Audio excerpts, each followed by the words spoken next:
It was a kick in the backside, all right. Well, in the sense that what we did, and it wasn't a matter of trying to catch out Phil Hogan. I think Phil Hogan's record speaks for itself. You were trying to raise, issues in relation to his work here that should negatively impact on his proposed role as Agriculture Commissioner. Yeah, and well, we wanted to give the members of the Agriculture Committee the opportunity to understand and some of the controversies that have been surrounded Phil Hogan's career, and we wanted to give Phil Hogan an opportunity, I suppose, to set out his own position on that. Instead, he decided to take what probably was a petty political jibe.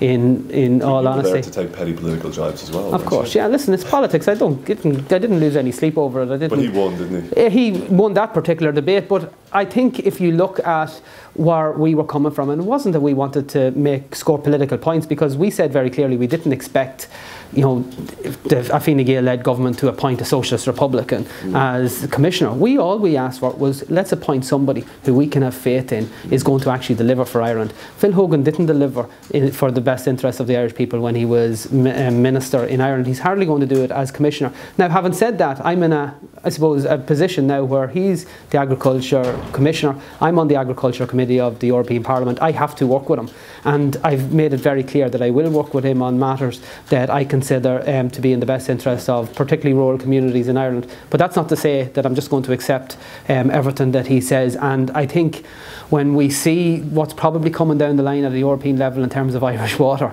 that's what Phil Hogan's real legacy is in terms of the... How do you think he's doing as Agriculture Commissioner so far? He's been saying the right things. I think particularly in terms of small and medium farmers that I meet, they like what he's saying in relation to the simplification process in terms of on-farm inspections, in terms of the need to have a real radical look at the CAP review when it comes up.